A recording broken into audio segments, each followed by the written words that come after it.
आजकल सबसे ज्यादा चर्चा में है 29 मार्च। 29 मार्च जिस दिन शनि पूर्व भद्र नक्षत्र में जाएगा, मीन राशि में जाएगा और राहु भी वहां जाएगा। लोग कह रहे हैं दोनों के पूर्व भद्र नक्षत्र जाने में बिल्कुल हलाहल आ जाएगा, क्रांति आ जाएगी, अशांति आ जाएगी। देखते हैं क्या होता है। मगर आपको ये समझाना है एस्ट्रोलॉजी की बेसिक्स क्या है।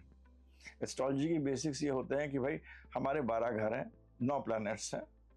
आपके हर घर के अंदर नक्षत्र होते हैं, अपने 27 नक्षत्र हैं और ये 27 नक्षत्र ये 12 घर में होते हैं। और जो हर हर हाउस होता है, जैसे एरीज है, टॉरस है, जेमिनी है, उसको हम लोग 13 डिग्री 20 मिनट के हिसाब से डिवाइड कर देते हैं। तो उस हिसाब से चलते हैं ये नक्षत्र। वो आप उसको आप थोड़ी देर डिग्रीज का भूल जाइए। इतना याद रखिए, आपके हमारे 12 घर हैं, 9 प्लैनेट्स हैं और हर घर के अंदर नक्षत्र होते हैं जिनको रूल करते हैं। हमारे 27 नक्षत्र हैं। नक्षत्र कभी बदलते नहीं है, तिथि कभी बदलती नहीं है पूरे दुनिया में। बाकी जो प्लैनेट्स हैं एक जगह एक रिजल्ट देंगे, दूसरी जगह दूसरी रिजल्ट देंगे। अमेरिका में आपको लगेगा आप बैठे हैं तो बुध का असर दिखेगा, यहाँ बैठे हैं तो गुरु का असर दिखेगा। तो इस तरह अलग अलग असर दिख सकते हैं प्लैनेट्स का, मगर नक्षत्र और तिथि एक रहते हैं। तो नक्षत्र का बहुत इंपॉर्टेंट रोल है। और जो शनि जो है पूर्व भद्र नक्षत्र में अपने साइन को चेंज कर रहा है, मतलब कुंभ से मीन में आ रहा है, वहां पर आकर अपने आखिरी चरण, आखिरी जो उसका जो चरण है उसमें आ रहा है, आखिरी पद में आ रहा है। और वो पद कर्क का है जिसका मालिक मून है, वो जाकर वहीं बैठ रहा है पीसेस में। तो अंततः यह हो रहा है कि शनि और राहु पूर्व भद्र नक्षत्र में आ रहे हैं, जिसके कारण लोग बहुत बातें कर रहे हैं। तो मैं आपको मतलब इस पर्टिकुलर वीडियो में ये समझाना चाहता हूँ कि नक्षत्र का बहुत ही ज्यादा महत्व होता है। और बिना नक्षत्र को आप समझे आप कोई भी प्लैनेट्स जो बैठे हुए हैं उनके बारे में नहीं बोल सकते हैं। और मतलब खाली घर के ऊपर आप किसी प्लैनेट अगर कोई एस्ट्रोलॉजी ठीक से कर रहा है तो नहीं बोल सकता। हालांकि लोग आजकल लोग डेथ सर्टिफिकेट प्रेडिक्ट कर रहे हैं, सब कुछ प्रेडिक्ट कर रहे हैं। शायद उनके पास हॉरोस्कोप भी नहीं होगी, मगर कहते हैं शक्ल देख के प्रेडिक्ट कर दिया, इसका एज 45 साल है, इसकी एज 55 साल है, ये खत्म हो जाएगा, तहस-नहस हो जाएगा। उनको मैं प्रणाम करता हूँ। तो वो छोड़कर आपको एस्ट्रोलॉजी को अंडरस्टैंड करने के लिए ये बहुत ज़रूरी है। तो मैं आज का जो वीडियो है ये पूर्व भद्र नक्षत्र के बारे में बता रहा हूँ, क्योंकि सब लोग कह रहे हैं कि शनि राहु पूर्व भद्र नक्षत्र के आता है और पूर्व भद्र नक्षत्र त्राही त्राही कर देता है। पूर्व भद्र नक्षत्र में हमारे 4 पद हैं। पहला पद आपका मेष का है, दूसरा पद टॉरस का है, तीसरा पद मिथुन का है, चौथा पद आपका कर्क का है। ये 4 पद इसके अंदर हैं, ठीक है। तो ये बहुत इंपॉर्टेंट चीज है। ये जो नक्षत्र है ये है वेल्थ का, पैसे आने का, मटेरियल प्रॉस्पेरिटी का। जो हमारे 3 आधार होते हैं, फायर, अग्नि, अर्थ, एयर, हवा, पानी, ये हमें हवा और स्पेस को ज्यादा बताता है। इनके बारे में इनको रूल करता है, हवा और स्पेस को रूल करता है। ये बहुत इंपॉर्टेंट है। ये एक हमारे जो ऋषियों ने लिखा है, ये ब्राह्मण नक्षत्र है। इसका जो योनि जो है, जो मतलब इसको जिससे हम कह सकते हैं किससे अर्जित हो रहा है, वो योनि ये है शेर की योनि है। और इसके अंदर आकाश तत्व भी है और वायु तत्व भी है। और इसका जो रंग है वो है सिल्वर। ये रहा हम आपका इस नक्षत्र के बारे में जो मैं कह सकता हूँ। पूर्व भद्र नक्षत्र जो होता है वो गुरु से रूल होता है। गुरु क्या होता है? जुपिटर, जिसको कि हम लोग कहते हैं कि जुपिटर अगर अच्छा नहीं है तो कुछ अच्छा नहीं हो सकता। तो ये जुपिटर जो है ये हर चीज से रूल करता है। एक तरफ आपके बच्चे, एजुकेशन, पढ़ना लिखना, फॉर्च्यून, विद्या इत्यादि इत्यादि सब चीज़ों से ये डील करता है। 50% चीज़ जो होते हैं जिससे कि दुनिया को हम कहते हैं अच्छा बन गई है, दुनिया अच्छी बन गई, हमें रहने लायक दुनिया है, सोसाइटी बन गई, हमारे बच्चे हैं, हमारा परिवार है, घर में छत है, खुशहाली है, पेड़ हैं, जानवर हैं, सब लोग ठीक से रह रहे हैं। वो चीज़ें ये जो नक्षत्र ये जुपिटर है वो इन सब चीज़ों को रूल करता है। और अगर ये चीज़ें नहीं हैं तो मतलब जुपिटर अच्छा नहीं है, जुपिटर गुरु अच्छा नहीं है, गुरु खराब है। इस नक्षत्र को अपने वेदों में, मैं जल्दी वेदों में जो बताया है इसे बोलते हैं एक जो रूल करता है इसको, देवता या डाइटी या गुरु जो भी रूल करता है उसे कहते हैं अजा एका पद, अजह एक पद। एक जो बकरी है, एक टांग की बकरी है जो अभी पैदा नहीं हुई है। इसका आपको मतलब आगे समझ में आएगा जब हम बताएंगे कि लोग इस नक्षत्र के बारे में ऐसा क्यों बोल रहे हैं। इस नक्षत्र में मेन चीज होता है, ये पैशन का नक्षत्र है। इसके अंदर आदमी कहता है काम करो। ये तलवारों को भी दर्शाता है। इसका जो टेम्परमेंट जो होता है ये होता है गुस्से का होता है, कि गुस्सा हमें करना है। ये नक्षत्र जो होता है ये मतलब ब्लड को भी दर्शाता है। सैक्रिफाइस भी होती है इस नक्षत्र में, एनिमल और ह्यूमन ब्लड की सैक्रिफाइस होने की भी संभावना होती है। और जब चंद्रमा इस नक्षत्र पे जाता है तो मून, जो चंद्रमा जो हमारा सोच का कारण है, उसके अंदर नेगेटिव थिंकिंग आती है, सफरिंग आती है, ग्रीफ आता है, लोगों को समझ में आ जाता है क्या करें, और लोग गलत काम, क्लेवर काम, अनचैरिटेबल काम जो कि चैरिटी से रिलेटेड नहीं होते हैं वो करते हैं। ये चीजें भी होती है जब नक्षत्र, जब मून आ रहा है, चंद्रमा भी इस नक्षत्र में आ रहा है तभी। अब क्या हो रहा है कि इस नक्षत्र में तो नहीं आएगा, मतलब इस पूरी राशि में जाएगा। हमारे जो मीन की राशि में चंद्रमा भी जाएगा।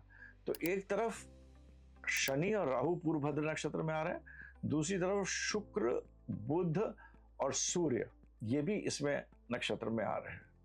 सूर्य को आप समझिए विष्णु हैं एक तरह के, और उनके बगल में जो खड़े हुए हैं भूदेवी और श्रीदेवी, वो बुध और शुक्र को कहा जाता है। हमारा जितना भी हिंदू धर्म है, फिलॉसफी है, ये सबसे रिलेटेड है। तो इस तरह सूर्य है। तो अब ये 6 प्लैनेट एक साथ आ रहे हैं, मगर जो प्लैनेट इनको एनर्जी जो कह रहे हैं, जितना भी लोग कह रहे हैं, वो इसलिए कह रहे हैं कि शनि जो है और राहु जो है वो दोनों ही पूर्व भद्र नक्षत्र में आ रहे हैं। आपको इसीलिए इसको इस संदर्भ में लेते हुए आपको पूर्व भद्र नक्षत्र के बारे में समझा रहा हूँ। और जो मैं बता रहा हूँ ये मैंने जातक परिजात, होरासार वगैरह से भी पढ़ा है। तो ये जो हमने आपको जो डाइटी बताया है अजा एकादापद, इसको अजापा भी बोलते हैं। ये एक ऐसा मतलब है कि जब पैदा हो जाता है तो ये एक रुद्र रूप है। ये जो एनर्जी जो है पूर्व भद्र नक्षत्र की, ये शिवा की एनर्जी है।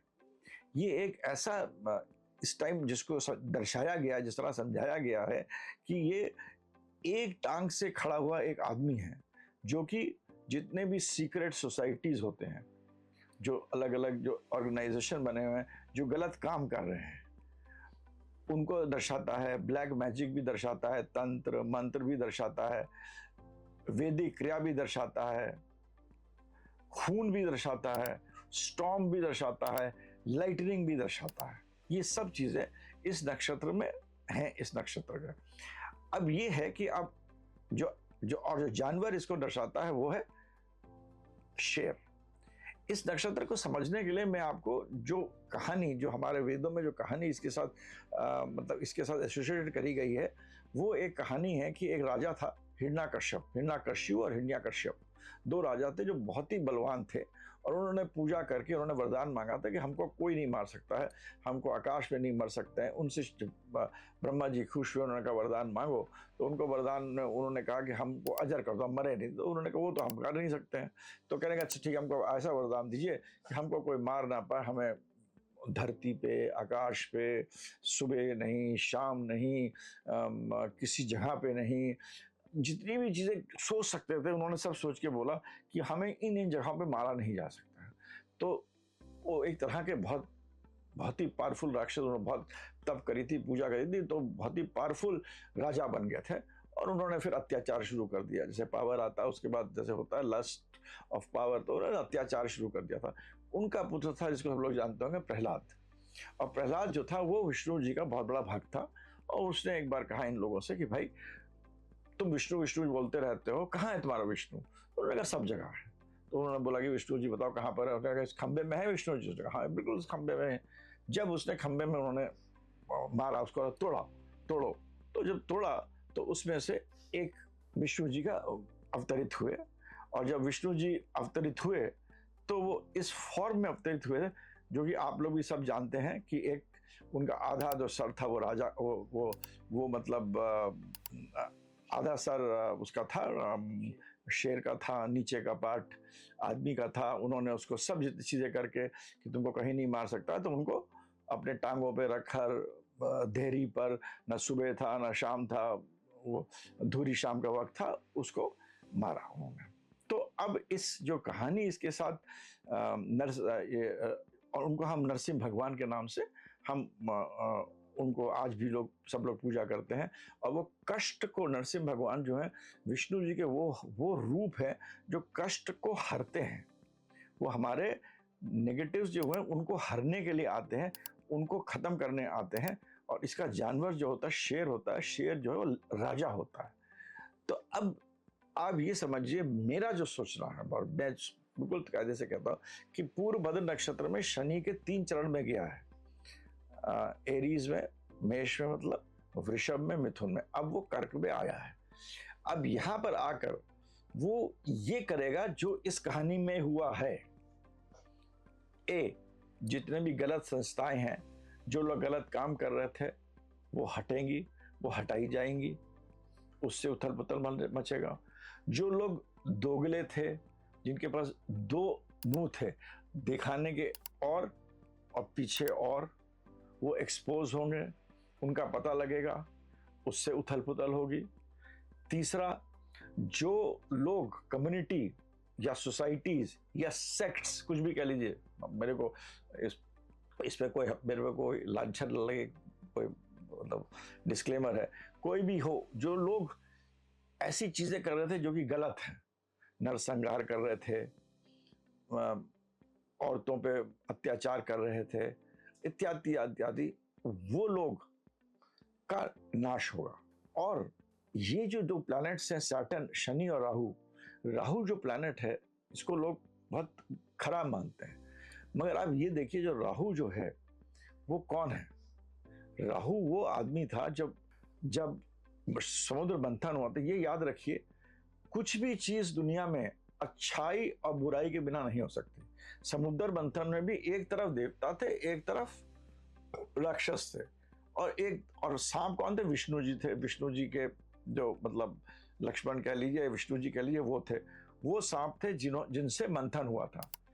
तो इस कहानी से ये समझ लीजिए, दुनिया में कोई भी चीज अच्छे और बुरे के बिना कुछ भी चीज निकलती नहीं है।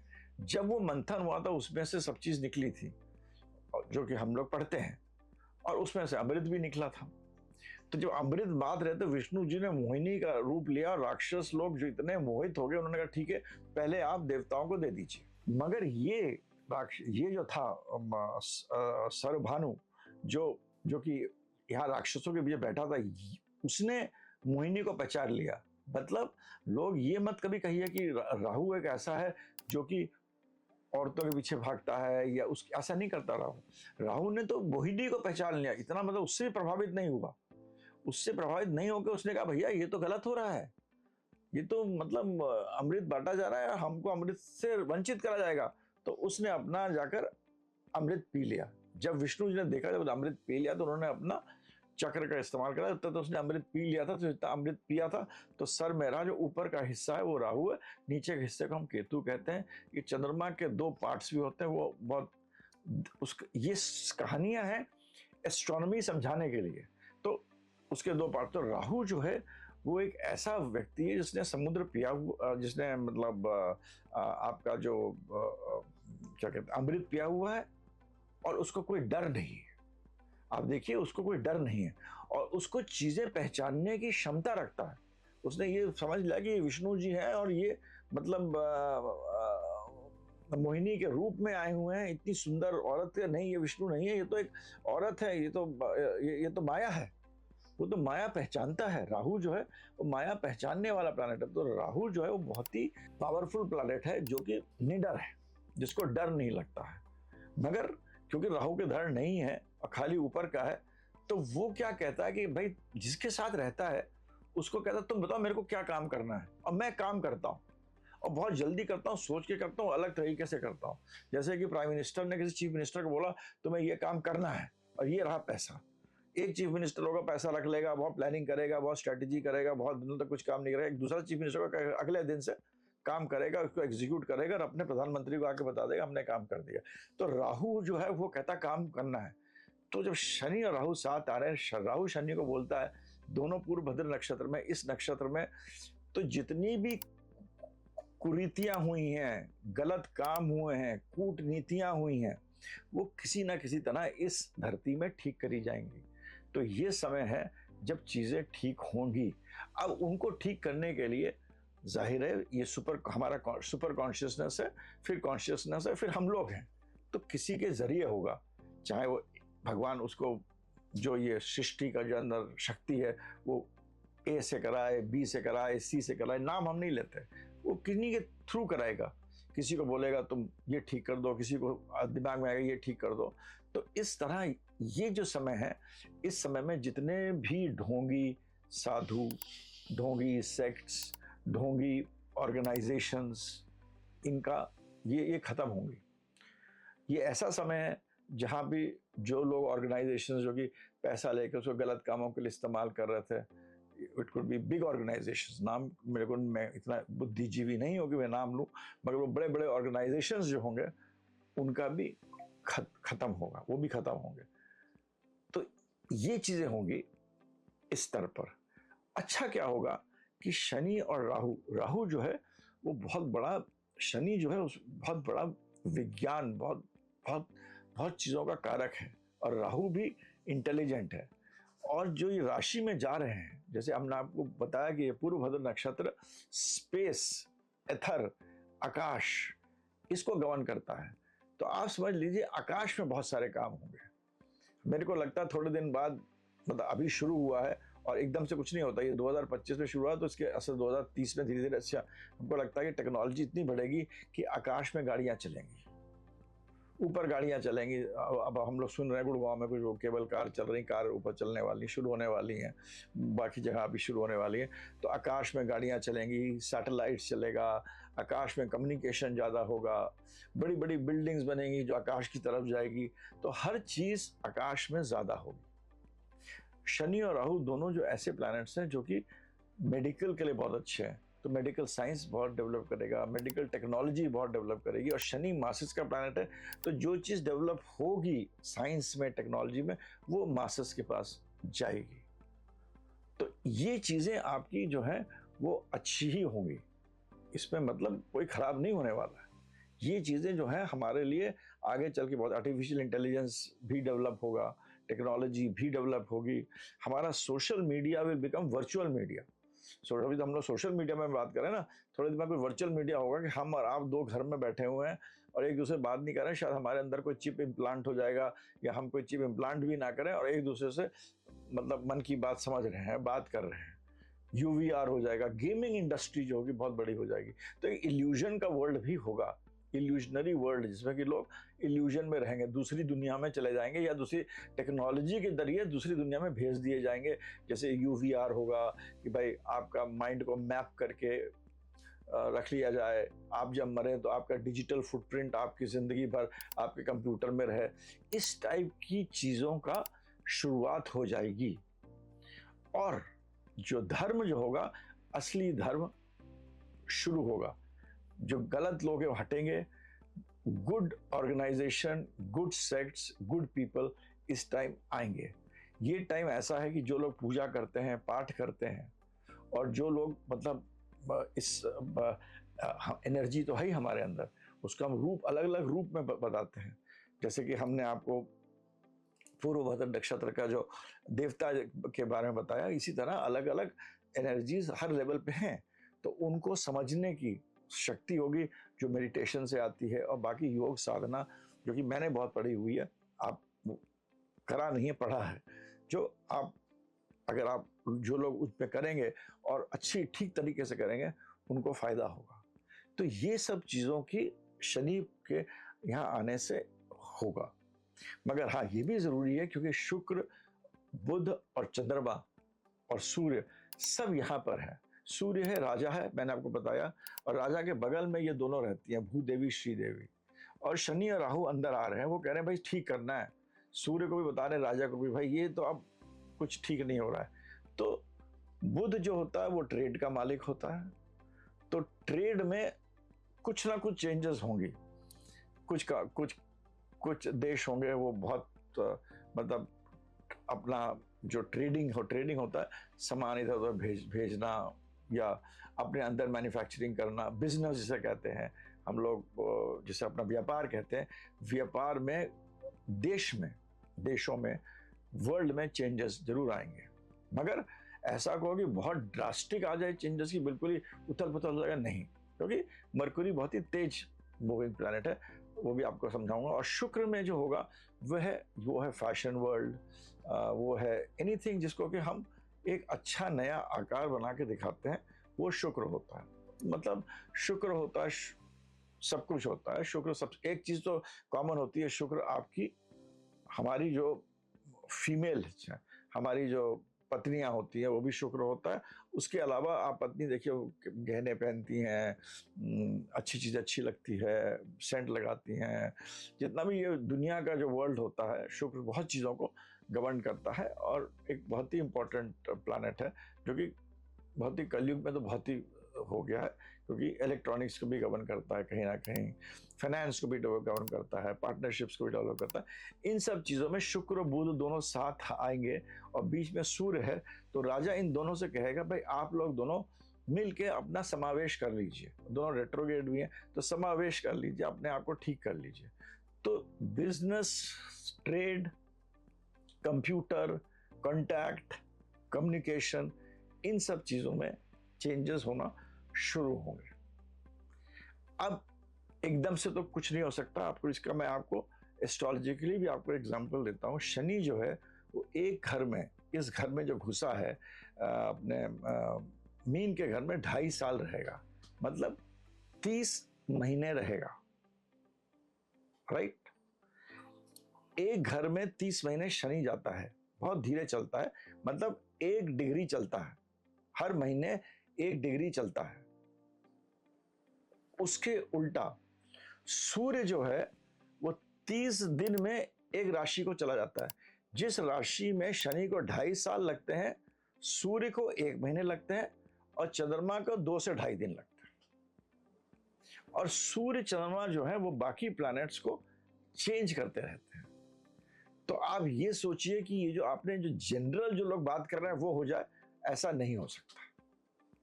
शनि जो है बहुत धीरे धीरे चलता है, और Shani, again to repeat, Shani जो है यहाँ 30 महीने 30 महीने रहेगा, 2.5 साल रहेगा एक राशि में, मीन में।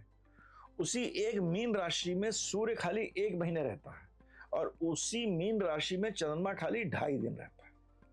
और बिना सूर्य चंद्र राजा रानी के कुछ नहीं होता है, हमारी पूरी जिंदगी इसी से चलती है। अब इसको किस तरह देखना है उसको समझाना बहुत मुश्किल होगा, क्योंकि फिर आपको मेरे को कम से कम आपके सामने बैठ के 4 घंटे समझाना पड़ेगा, क्योंकि हर शनि के 1 डिग्री के मूवमेंट पे आपको देखना पड़ेगा चंद्रमा कहाँ गया और आपका चंद्रमा कहाँ है। उससे बहुत चीजें पता लगेंगी देश के बारे में, उस देश का चंद्रमा कहाँ है, तो बहुत चीजें उस देश के बारे में पता लगेगा, क्योंकि पूरी दुनिया का हॉरोस्कोप अलग है, हिंदुस्तान की हॉरोस्कोप अलग है। अब जैसे हिंदुस्तान की हॉरोस्कोप वृषभ लग्न की हॉरोस्कोप है, सारे प्लैनेट्स जो हैं वो कर्क में बैठे हुए हैं, और उसके सामने जो है वो ये 6 प्लैनेट्स अभी जाके बैठ जाएंगे। उसके सामने नहीं, 11वें घर में, उसके सामने नहीं, 11वें घर में। 11वां घर होता है उत्पत्ति का, गेन का। तो एक हमें नटशेल कह सकता हूं कि अगले 2.5 साल में जो ये शनि का जो घुस रहा है, ये 2.5 साल में हिंदुस्तान के लिए इक्विलिब्रियम, मतलब ऊपर नीचे करके, ये 2.5 साल नेट प्रोस्पेरिटी का टाइम है। लोगों के जो इच्छाएं हैं या जो चीजें वो पूरी होंगी। और जब भी बहुत सारे प्लैनेट्स 11वें घर में होते हैं, उससे 11वां घर का अष्टक वर्ग, मतलब एक पॉइंट्स होता है, अष्टक वर्ग होना स्ट्रेंथ। 9वां घर आता है, तो 9वां घर क्या होता है, फॉर्च्यून, फिलॉसफी, रिलीजन, ये सब चीजें बढ़ेंगी। इनका पॉइंट्स बहुत ज्यादा होते हैं, ये सब चीजें भी बढ़ेंगी। तो मैं ये तो कह सकता हूँ कि हिंदुस्तान के लिए ये बहुत अच्छा है। फिर हम देखेंगे कि शनि हर डिग्री जब चेंज करता है तो चंद्रमा कहाँ पर है, और वो चंद्रमा हमारे चंद्रमा से कैसे प्लेस्ड है। जब षष्टक अष्टक आएगा तो उस टाइम थोड़ा सा खराबी होगी, मतलब उस टाइम चीज़ें ठीक होंगी, जो भी चीज़ें ठीक होगी वो आपको एक एक आपको आपको कम से कम 30 चार्ट बनाने पड़ेंगे, ऐसे करके 30 चार्ट इरेक्ट करना पड़ेंगे हिंदुस्तान के, तो आपको पता चलेगा कि शनि जो है वो 2.5 साल में क्या इम्पैक्ट देगा। तो ये जो शनि का जो लोग ने हड़कंप बचाया हुआ है ये गलत है। ये हाँ, ये एक शिव तत्व में आया है। शिव जो है वो कहते हैं कि अगर हमें सही ठीक करना है तो आप जब तक कोई पुरानी चीज को तोड़िएगा तो नहीं, तो नई चीज बना नहीं सकते है ना। तो शिव जी तो यही कहते हैं कि बिना डिस्ट्रक्शन के कंस्ट्रक्शन हो ही नहीं सकता।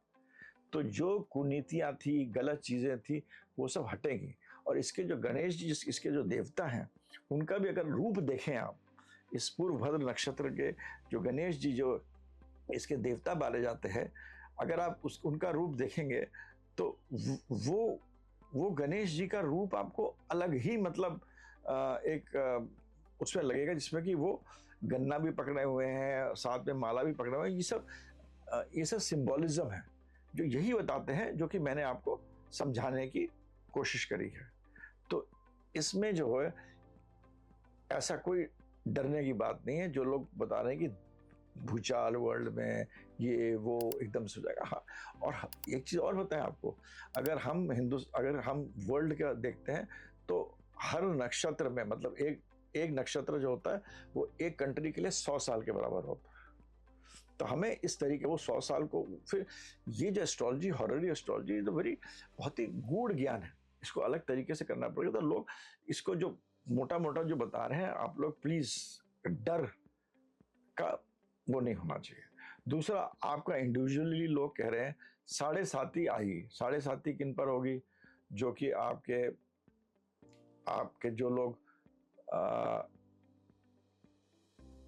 आपके जो कुंभ वालों के लिए 7.5 है, मीन वालों की जो चंद्रमा जिनका कुंभ राशि है, मतलब आपके 11 नंबर पे चंद्रमा है, उनके लिए 7.5 है। मीन वालों के लिए भी 7.5 है, और जो आपका मेष है उनके लिए भी 7.5 है। अब इसके सामने वाले घरों के लिए भी लोग कहते हैं ढैया लग गई है। तो हम आपको एक चीज ये बताए जो मेरा अपना सोचना है, करना है, 7.5 के टाइम में ही आदमी बड़ा आदमी बनता है।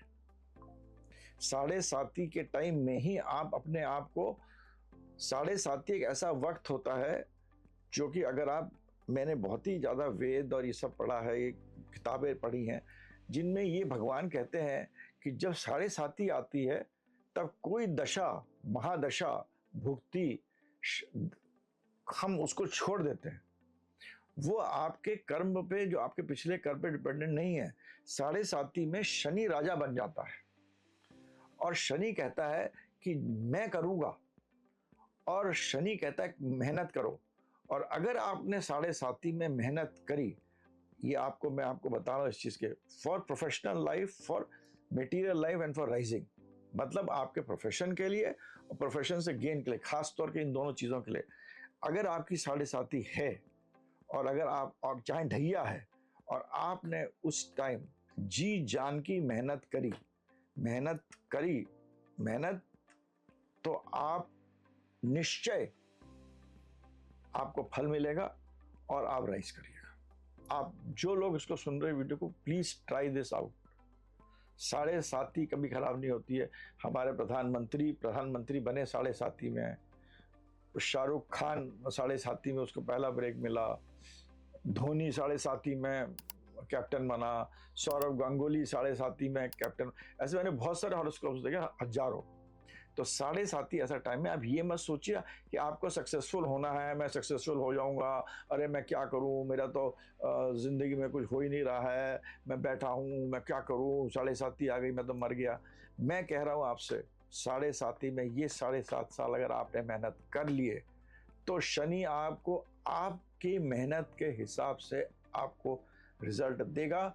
एंड नीचे जाने का मतलब ही नहीं है, ऊपर ऊपर ही जाइएगा। ये मेरा 7.5 का अपना विवेचन है। और इसको आप ट्राई करिए, क्योंकि 7:30 मेरी खुद की 7:30 थी, सबसे अच्छा समय था मेरे लिए, मैं अपने लिए बता रहा हूँ। मगर उस टाइम जी तोड़ मेहनत करी, मेहनत ये भी करी कि हम ये नहीं सोच रहे थे उस मेहनत से मेरे को क्या मिलेगा। आप 1 मिनट गोल को छोड़ दीजिए, जिस आदमी ने सक्सेस के पीछे अगर आप भागिएगा तो आप सक्सेस को ही पीछे भागते रह जाएंगे, आप सक्सेस को देखते रहेंगे कि मेरा वो गोल पोस्ट है, मेरे को क्या करना चाहिए, नहीं आ रहा, मैंने ये लात मारी, मैं ये हो गया। आप छोड़िए, बस आप मेहनत करिए 7:30 के समय। और ये मेरा जितने भी यंगस्टर्स हैं उनको एडवाइस है, 7:30 के टाइम बिना सोचे बिना कुछ जो करना उसको खूब मेहनत करो, और आप 7:30 के time you will rise in life, you will not, नीचे जाने का सवाल ही नहीं पैदा होगा। तो with this I and the video. डरने की कोई बात नहीं है। ये जितना भी आ रहा है कि पूर्वभद्र नक्षत्र, तो मैंने आपको बहुत ही संक्षिप्त में पूर्वभद्र नक्षत्र के बारे में समझाने की कोशिश करी। और नक्षत्र जो होते हैं बहुत ही इंपॉर्टेंट होते हैं हमारे एस्ट्रोलॉजी में, किसी चीज़ को प्रिडिक्ट करने के लिए। वो नक्षत्र को हम लोग मोटा मोटा देख लेते हैं घरों के अंदर, जो एस्ट्रोलॉजर्स बाकी है थोड़ा अंदर अपना भी देख लेते हैं, मगर नक्षत्र को गूढ़ से समझना और हर पद को समझना बहुत ही ज़रूरी होता है, और तभी आप उसके बारे में विवेचन कर सकते हैं। इसके साथ मैं ये वीडियो ख़त्म करता हूँ। बताइएगा आपको कैसे लगा। मेरा मोबाइल है 9818733000। बहुत बहुत धन्यवाद। Thank you very much.